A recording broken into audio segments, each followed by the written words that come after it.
Hey friends, today I'm going to tell you a story that will give you chills. Imagine this. You think you've escaped the nightmare, that it's all over, but the evil won't let you go. It comes back, watches, haunts, and the only way out is to face it head on. This story is full of suspense, mystery, and unexpected twists. So get comfortable, turn on the lights, or maybe plunge into the darkness if you're brave enough, and let's dive into this chilling finale together.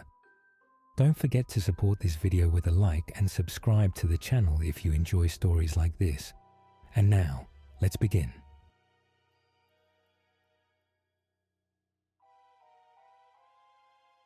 April 2018. The days were getting longer, but the spring chill still lingered in the night. My friends, Mark, David, Max, and I decided to finally carry out our long-standing plan, sneaking into an abandoned psychiatric hospital. They said this place held more than just crumbling walls and dusty corridors. There were rumors about it. People who had tried to enter spoke of strange noises, eerie whispers in empty wards, and shadowy figures flickering behind corners. Some swore they had seen silhouettes in the windows, even though the building had long been uninhabited. But that only fueled our curiosity. The hospital was guarded. An old security guard with a massive dog sat in a booth by the entrance. Avoiding him would be tricky, but not impossible. We had prepared in advance. Each of us brought a flashlight, water, a first aid kit, and small essentials like a knife, rope, and matches. I took a stun gun, just in case. We knew about a weak spot in the fence, a narrow hole on the side of the building. But there was one problem: the dog. It constantly patrolled the area, baring its teeth at anyone who got too close. We came up with a plan. We bought strong sleeping pills from a pet store, mixed them into a sausage, and tossed it over the fence. The wait was agonizing. Time crawled unbearably slow, and every rustle made us tense up. It felt as if something was watching us from the darkness. Finally, the dog collapsed onto its side. We cautiously slipped through the hole in the fence. As soon as we stepped onto the hospital grounds, the air seemed heavier. Something changed. The night's chill felt different here. It was too quiet. The hospital loomed before us, its dark windows resembling the hollow eye sockets of a skull. The walls, covered in mold and peeling paint, seemed to absorb the cold of the night. While climbing over the fence, Mark caught his arm on a jagged piece of rebar. He sucked in a sharp breath. The cut on his shoulder was deep. "Damn," he whispered. Blood trickled down, dripping onto the ground. It seemed minor, but at that moment, I felt something strange, as if the place had accepted us. The wind suddenly died down, and then I heard it, a faint moan, somewhere in the distance. We all froze. "Did you hear that?" Max whispered. "It's just the wind," David muttered, though he didn't sound convinced. The sound didn't come again, but a thought lodged itself in my mind. Someone was here. Inside, it was worse. We entered through a side door, shoving it open with a shoulder. The stench of old dust, dampness, and something else, something sweet and rotten, hit us immediately. The floor was littered with decaying papers, and forgotten medical instruments rusted in the corners. The walls bore dark stains that looked eerily like dried blood. "What do you think happened here?" Max asked, eyeing the peeling walls. "The hospital shut down because of experiments on patients," Mark answered. "They say they didn't just treat them here." We exchanged uneasy glances. Then someone coughed. We all spun around. The hallway was pitch black. Our flashlights barely cut through the darkness, illuminating just a few feet ahead. "It's an echo," David said, but he didn't sound sure. We were all thinking the same thing. This place didn't want us here. Moving deeper inside, we came across a staircase leading downward. In the hospital's basement, amidst piles of old documents and broken stretchers, we found something disturbing. A photograph. It was old, yellowed, with blurred edges. 7 patients stood in the picture. Their faces looked unnatural. Some had hollow eyes, others sunken cheeks. One had stitches across his mouth as if it had been sewn shut. But that wasn't the most unsettling part. One of them was holding a doll. It looked completely different from the rest, as if it were alive. Black, empty eye sockets, crimson stains on its hands like blood. Mark leaned in, squinting. It's looking at us. A shiver ran down my spine. A second ago, I could have sworn its gaze was off to the side, but now it was staring right at us. I tried to shake off the thought, but it was too late. Something inside me knew we had gone too far. We stood in the basement, staring at the yellowed photograph, when a cold draft brushed against our necks. It felt as if something unseen had swept past, stirring the heavy, stale air of the hospital. Mark held the picture in his hands, his fingers trembling slightly. "All right, guys." Max broke the silence. "Let's not scare ourselves too soon." He turned and aimed his flashlight forward, illuminating the old corridors leading to the wards. "We need to find Ward 666, he said with a nervous grin. I sighed. He spoke as if this were just some casual adventure. But deep down, I already knew this night would be anything but ordinary. We moved forward. The hallway stretched endlessly, its walls covered in mold, the cracked floor tiles whispering under our footsteps. As we advanced, the hospital seemed to come alive. Somewhere ahead, a door slammed shut. In the distance, a sound echoed, like nails scraping against glass. But whenever we shone our flashlights, nothing. "Maybe we should really go back," David asked hesitantly. "Come on," Mark chuckled. "We're almost there." A glowing mark appeared on the wall ahead. The number 666 was painted in white directly on a door. We froze. The door was slightly ajar. I glanced at the others. Max swallowed hard but stepped forward first. We went inside. The ward was small, but it was in complete chaos. The walls were covered in something. Strange symbols, swirls, scribbles. None of us could decipher them. The corners were littered with old newspapers and medical records. The air was different from the rest of the hospital. It felt heavy, sticky, as if it carried something hidden, something alive. But the worst thing was waiting for us in the middle of the room. $1. It sat right on the floor. Faded fabric, stained and discolored. Empty black eye sockets, and on its hands, something dark and dried. "That's her," Mark whispered, stepping closer. "What the hell?" David muttered. He leaned down and touched the wall, trying to make sense of the scribbles, and then the flashlight flickered. The darkness pulsed around us. I felt my heart clench. Something was here. I forced myself to stay calm. "It's just an old toy," I said, reaching down to pick it up.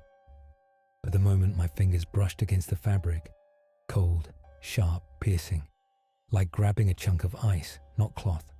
And at that exact moment, I heard a voice, faint, whispering, "You found me." I dropped the doll and stumbled back. "What the hell was that?" Max gasped.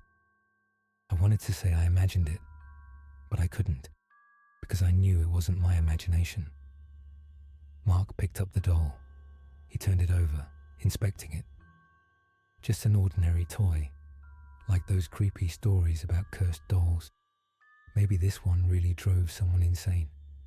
He smirked and looked at me, but I didn't respond, because I felt it. Someone was watching us. I spun around. The corridor beyond the door was pitch black, but at the far end, something moved. A shadow. A slight shift, as if someone had just slipped away. "We need to go," I said, my voice barely audible. But no one heard me, because at that moment, a sound filled the room. Laughter, childlike, raspy, distorted. It came from the doll. We all froze. "Mark, is that you?" David asked.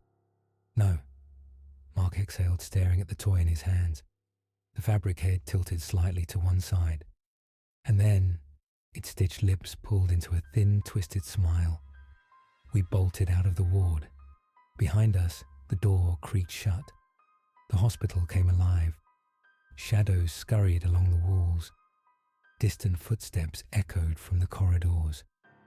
Something was chasing us.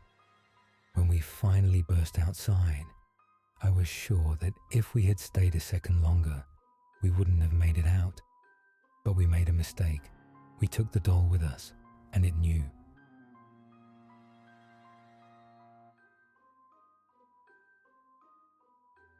We ran out of the hospital without looking back, our hearts pounding, breath ragged.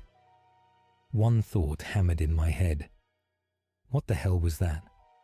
I was sure I'd heard a voice, that something had moved at the end of the corridor. And the worst part, the doll had laughed. But the moment we stepped beyond the hospital's boundaries, everything returned to normal. The night was calm, the streets empty, a distant dog barking somewhere, as if nothing unusual had happened. Holy shit. Max finally exhaled. It was just some kind of mechanism inside the doll. Mark tried to reason. Maybe a motion-activated speaker. But we both knew that was nonsense. We didn't discuss it further. We just decided to forget it, dismiss it as a bad dream, and go home. But there was one thing I didn't know. This was only the beginning. I crawled into bed well past midnight. Everything seemed calm, but deep inside, an unshakable unease settled. I lay awake for a long time, the raspy, childlike laughter from the doll echoing in my mind. Sleep came suddenly, as if something had yanked me out of reality. And when I opened my eyes, I wasn't in my room. Dim lighting, white walls with peeling paint, faint rays of light filtering through broken blinds. I was in the psychiatric hospital, the same one. I couldn't move. On the floor, in front of me, sat the doll. She was staring straight at me. And then, she began to rise, not like something natural. She floated upwards, as if an unseen force was pulling her. Her hollow black eyes bore into mine. And then she spoke. Her voice was inhuman. "You found me. Now we're together." I wanted to scream, but I couldn't. The doll took a step forward. Another. I felt something pulling me toward her. I struggled, fought to break free from the dream. And then I woke up. I sat up in bed, gasping for breath as if I had run a marathon. But the cold terror didn't fade, because I wasn't alone. I felt it. The presence of something standing beside my bed, watching me in the dark. I couldn't bring myself to turn my head. My heart pounded against my ribs. I knew, if I looked, I would see her. But something was even worse. A sound. A whisper.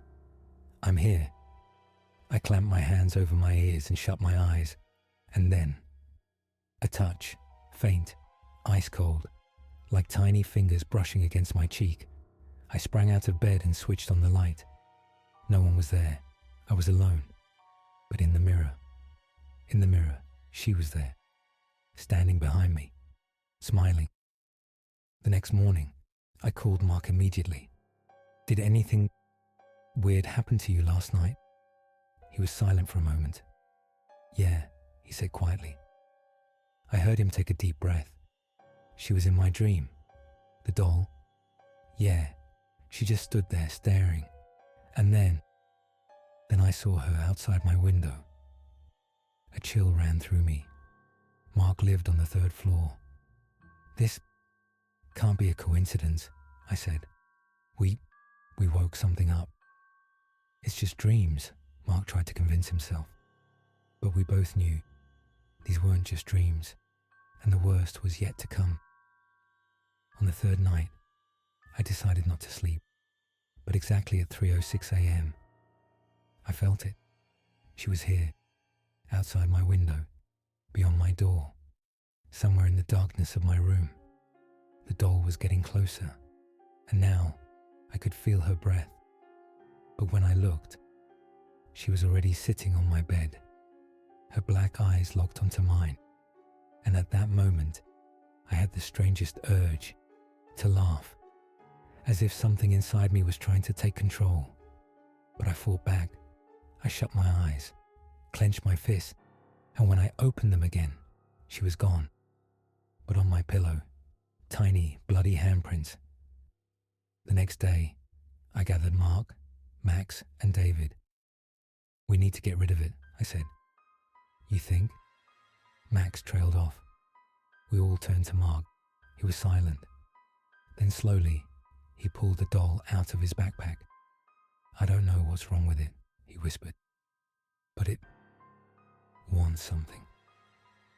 And in that moment, the doll blinked. My friends and I increasingly felt that we were no longer just people who had accidentally ended up in an abandoned psychiatric hospital. We had become part of something dark, something that didn't want to let us go. The doll wasn't just haunting our nightmares, it was coming into our world, and with each passing day, its grip grew stronger. After Mark brought it back, we decided we had to do something about it.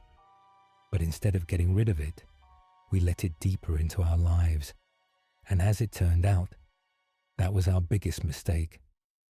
The next morning, I woke up with a strange feeling, as if I hadn't woken up, but had stepped out of a dream pulling me into darkness. Dim light seeped through the curtains, but the world outside the windows looked unreal. I glanced around my room. It looked the same, but it wasn't. Suddenly, I felt someone watching me. I froze.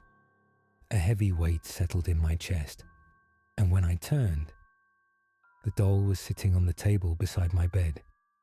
I jumped up, trying not to panic, and rushed toward it. But the doll was empty. Its black eyes didn't move. This wasn't the same eerie gaze I had seen in the darkness before. This one was muted, as if it was simply waiting. I turned away and hurried into the hallway, but there was nothing there. When I looked back, the doll was gone. It had disappeared. It was somewhere nearby. When I reached the kitchen, I knew something was wrong. With each moment, the feeling of unease intensified. It constantly felt like something was in the room, something watching me. But no matter how many times I turned around, I saw nothing. Then I started hearing whispers, thin, raspy voices, like someone speaking from the far end of the room, but the words were indistinct. I opened the door to another room, and the whispers stopped immediately.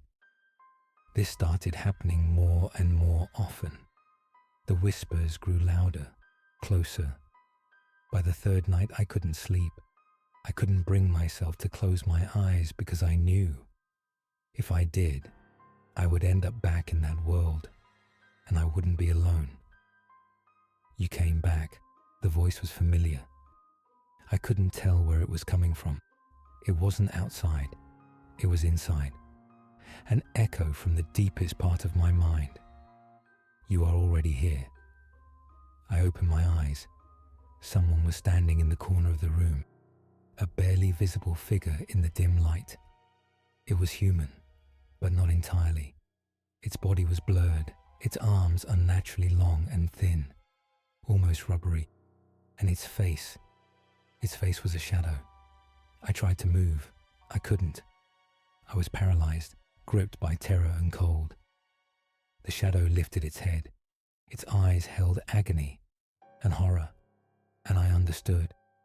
It was her. When I saw the doll again, it wasn't standing anymore. It was sitting on a chair.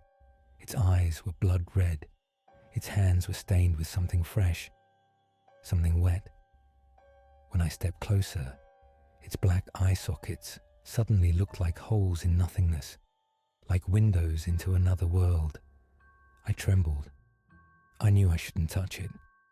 But despite everything, I reached for it.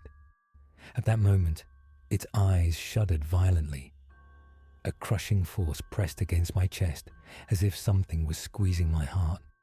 Hard, fast, like standing at the edge of a cliff with that gaze stabbing into me. I couldn't breathe. I let go of it, and it turned away. A strange weakness washed over me, as if my strength was being drained. I shook, but remained standing. I turned around again, but now the shadow was gone. It had vanished. Something uncontrollable was happening inside me. I started to understand. I no longer belonged to this world. I didn't belong anywhere. I knew the doll wasn't just a toy. It was something more, something that had taken hold of me.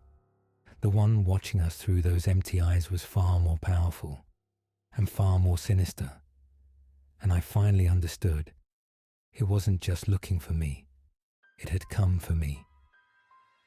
On the fourth night, I finally decided to call the others. I told them what was happening to us, but it was too late. It had already begun. The doll was already in their homes. When I arrived at Mark's house, I found him sitting in the dark, holding the doll in his hands. It was back with him. Its black eyes stared straight at me, and I knew it would never leave. It hadn't just been watching us. It had let us believe we were free, but at any moment, it could take us. And then I heard her voice again. It was outside. It was inside. It was everywhere. You won't leave. You can't leave. We were already hers.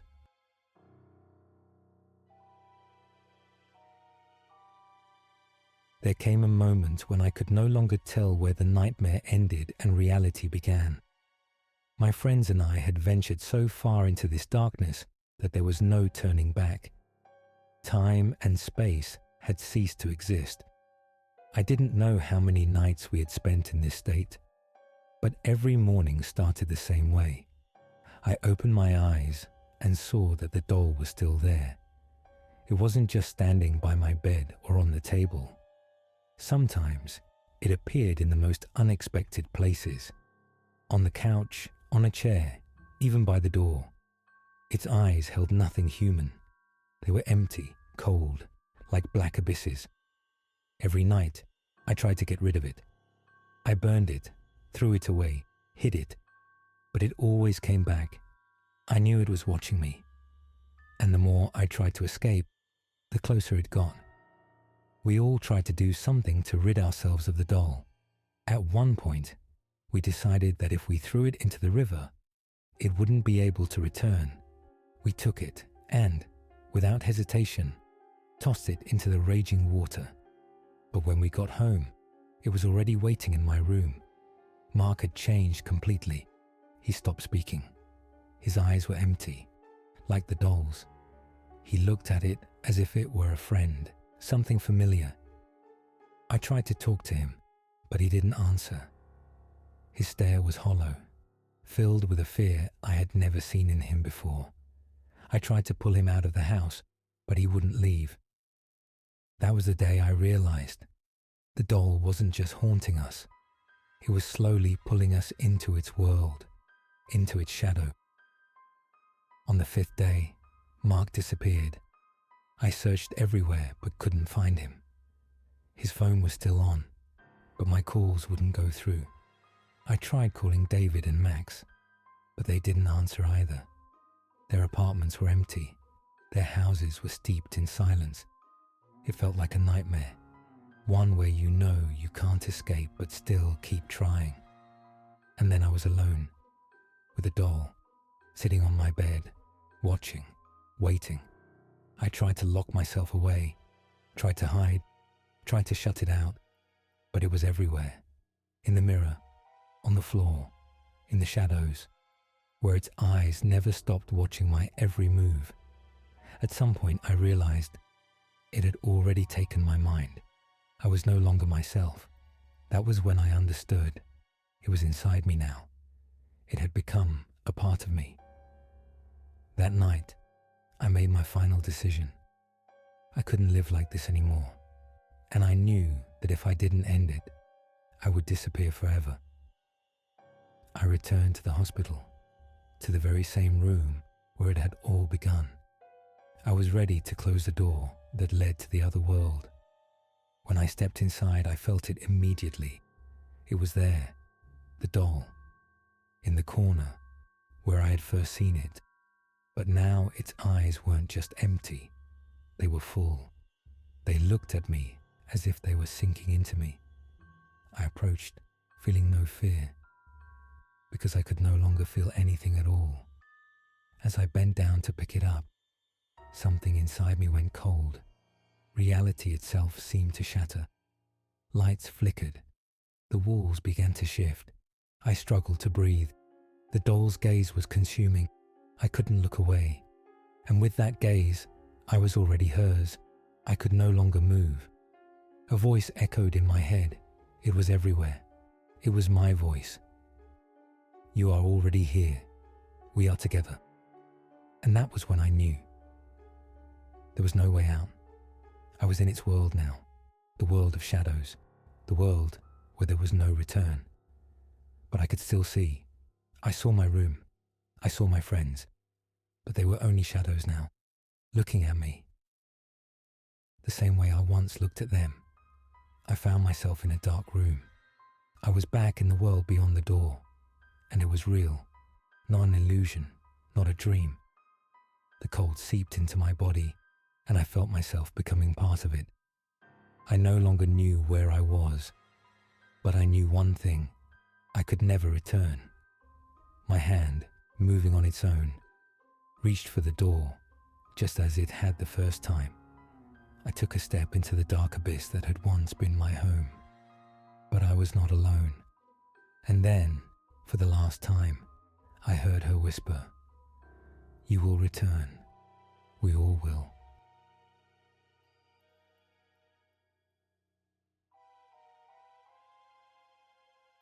We escaped. We broke free from the hospital, from that dark world we had accidentally uncovered. But the truth was terrifying. We were not free. After Mark, David, Max, and I emerged from that foggy reality, from room 666, we thought the nightmare was over. We believed it was behind us. We were all deeply shaken, but we convinced ourselves that we just needed time to recover. We drifted apart, somehow suddenly forgetting what had happened, each of us trying to return to our normal lives. But it was too late. Over the next few weeks, strange things started happening to each of us. We couldn't shake the feeling of unease, as if someone was watching us. The doll's eyes kept haunting me, as if it had left its mark on everything I did. My dreams were filled with its cold stare and sorrowful smile. Mark became even more withdrawn. He was constantly on edge, nervously glancing around, as if every small sound was a sign of danger. His eyes were empty, like those of the doll itself. He started questioning whether everything we had experienced was truly just a nightmare. David and Max also began to sense that we were all in danger, but we couldn't understand where the threat was coming from. We didn't know how to fight this evil, this thing that had been inside the doll and had now come for us. Each of us became a prisoner of our own fears. We couldn't believe that the darkness hadn't left us, but it wouldn't let us go. It was getting stronger. And then, one night, everything changed. We all gathered together, feeling the tense silence hanging in the air. We tried to talk, as if trying to reason our way out of this, but our words carried more fear than confidence. Then I opened my eyes and saw it. The doll was there again, but now its eyes weren't just empty. They were filled with a blinding light. I couldn't look away. "You think you escaped?" Its voice echoed in my mind like a raging storm. I felt the dark force wrapping around us again. It was here. "We will return. We will take each of you." We all felt the rush of darkness, that deadly cold creeping back into our world. This wasn't just a vision, not an illusion. This was a real presence. And at that moment, we realized the doll had returned. And now, we had to fight. The next day, we gathered again. We already knew we couldn't run from this. We couldn't just close our eyes and pretend everything would be fine. We decided to go back to the hospital, but this time, we weren't just going there. We were going to face it. We knew we were dealing with a force that couldn't be ignored. It had infiltrated our world, claiming our lives one by one. We found old records, photographs, and objects left behind in the hospital. And in one of the photos, we saw something we had been looking for, a book, an ancient ritual book that spoke of the entity hidden within the doll. It described how this force was not just a spirit, it was something ancient, something that could curse and destroy everything it touched. We started preparing. We understood that if we didn't stop it, it wouldn't just take us, it would take everyone who crossed its path. We searched for ways to protect ourselves, burned talismans, recited incantations. But one thing became clear. We were running out of time. As we approached the place where it had all begun, we realized that the doll wasn't just an object. It was a key. It was connected to something that existed in another world. And if we didn't destroy it there, it would keep coming back for us. It wasn't just a toy. It was part of something much greater. Then, in the hospital, we found writings about an ancient ritual that was meant to seal the portal. It was a risky move. We had to not only defeat the evil, but also close the door that led to that world. But before we could do anything, we heard it laugh. Its laughter echoed through the entire hospital, and suddenly, the doll was in front of us again. "You cannot stop me. We will never leave." And at that moment, I understood. This was not just a fight for our lives. This was a fight for our reality. And if we didn't defeat it, this world would be lost too. Night fell. The rain never stopped. We stood in room 666, preparing for the final confrontation. This was our last chance. But we knew that even if we won, this battle would never truly end. It had come for us, and we were ready to fight.